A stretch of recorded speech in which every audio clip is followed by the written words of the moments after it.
कि अगले 100 से 125 दिन जो है वो बेहद महत्वपूर्ण होने वाले हैं, सावधानी बरतनी होगी। नमस्कार, गुड इवनिंग। आप जो बता रही, थोड़ा सा डिफरेंस है जी। डेवलप्ड वर्ल्ड और इंडिया में।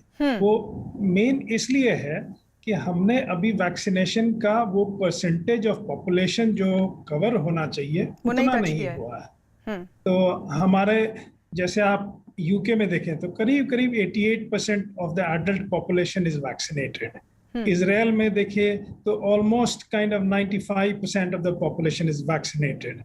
अगर आप यूएसए में देखें तो अराउंड मोर देन 80% और रीचिंग अबाउट 80% आर वैक्सीनेटेड।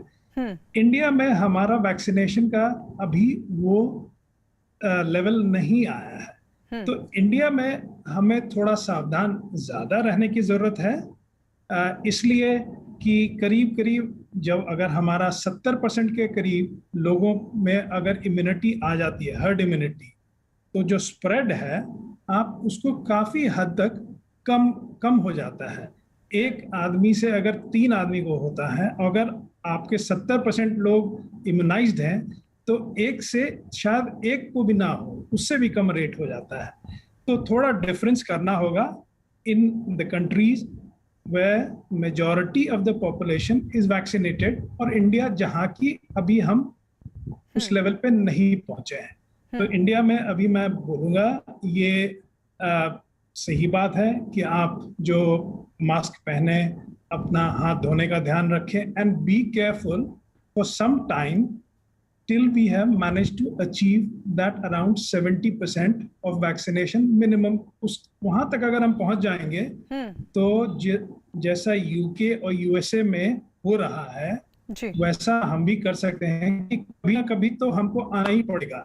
कितने दिन हम मास्क और सब कुछ करते रहेंगे। वहां पे यूके में मैं ज्यादा जानता हूं क्योंकि वहां 25 साल तक काम किया था। अभी मैं 8 महीने से यहाँ हूँ। तो वहां पे स्कूल तो खुल गए, स्पोर्ट्स मैदान में लोगों को आने दिया जा रहा है। अभी विंबलडन हुआ होगा, आप लोगों ने देखा होगा, वर्ल्ड कप हुआ, सॉरी यूरोपियन कप हुआ, उसमें देखा होगा। तो वहां पे अब मास्क लगाना बंद कर दिया है लोगों ने, या यूजुअल एडवाइस नहीं है। स्पेसिफिक सिचुएशंस है सर, वहां पर भी तो मामले बढ़ रहे हैं ना। मामले तो बढ़ रहे हैं, लेकिन वैक्सीनेशन का क्या मतलब है? वैक्सीनेशन का मतलब ये नहीं है कि आपको कोविड नहीं होगा। वैक्सीनेशन का मतलब ये है कि पहले अगर 10 लोग में से कम 2 लोगों को ऑक्सीजन और हॉस्पिटल जाने की जरूरत पड़ती थी, वो घट के वैक्सीनेशन के बाद 100 में करीब करीब 2 लोगों को जाने की जरूरत पड़ रही है हॉस्पिटल या ऑक्सीजन की। तो आप हॉस्पिटल में अगर इतना लोड ना हो जाए कि जिन मरीजों को मेडिकल हेल्प की जरूरत है उनको भी ना मिल पाए, उसको कंट्रोल करना है। So the purpose of vaccination is not to stop the COVID from happening.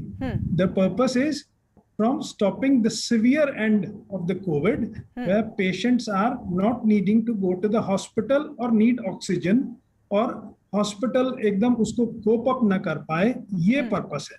तो I think we often थोड़ा सा confuse कर देते हैं हम कि वैक्सीन का मतलब कोविड ही बंद हो जाएगा। ऐसा नहीं है, कोविड बाकी लोगों में भी होगा।